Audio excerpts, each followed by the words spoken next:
সকালের সমস্ত কাজকর্ম সেরে ব্রেকফাস্ট নিয়ে বসেছি।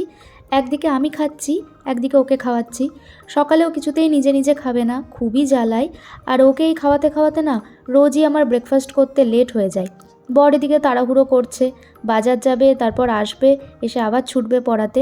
বাড়িতে একটুও সবজি ছিল না, তাই বললাম যাও একটু সবজি নিয়ে এসো। আজ সকালেই সোনামার বাড়ি যাওয়ার কথা ছিল 9:30টার দিকে।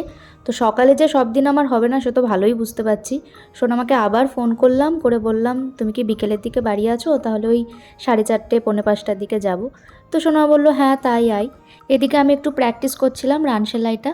আর মাথায় আজকে আমি জবজবে করে তেল দিয়েছি, কারণ আজকে শ্যাম্পু করব। বর তো এসেই সবজিটুকু ঢেলে দিয়ে পালালো, একটুও দেরি করেনি। আর আমিও আর দেরি না করে সবজিটা কেটে নিলাম। তারপর গিয়েছিলাম স্নানে যাওয়ার আগে ভাতটা বসিয়ে রেখেই গিয়েছিলাম, যাতে দেরি না হয়।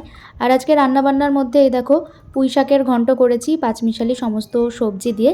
আর তার সাথে করেছিলাম কাঁচা আমের একটু ঝোল করে চাটনি। আর কিছু করার সময় পাইনি, এর মধ্যেও চলে এসেছে। স্নান টান সেরে খেতে বসলো, ওকে আগে দিয়ে দিলাম। গতকাল রাতের একটু ছোলার ডাল বেঁচেছিল, তো সেই জন্য আজকে আর ডাল করতে হয়নি।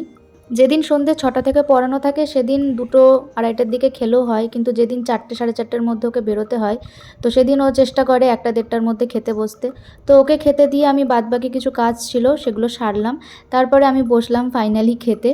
আর খেয়ে দিয়ে আমি একটুখানি বই নিয়ে বসলাম, কারণ আমাকে আবার যেতে হবে সোনামার বাড়ি। মাঝখানে এই 1 ঘন্টা যদি ঘুমিয়ে পড়ি তাহলে খুবই মুশকিল। তো একটু ইংলিশের ওই ইডিয়ামসগুলো একটু উল্টে পাল্টে দেখছিলাম। তো তা করতেই বেজে গেল 4টে। আমি উঠে রেডি হয়ে সোনামার বাড়ি গেলাম। সোনামার বাড়ি হেঁটে যেতে আমার 10 থেকে 12 মিনিট সময় লাগে। তো আজকে সোনামা এই ব্লাউজের হুক লাগানো, ঘাট তৈরি করা, এই সব ছোটোখাটো জিনিস দেখিয়ে দিচ্ছিল। আর আমি আমার পুরনো একটা জামা নিয়ে গেছিলাম, তো ওখানে বসে বসে ওটাই একটু অল্টার করার চেষ্টা করছিলাম। বাড়িতে এসে আবার রাতের রান্নাবান্না।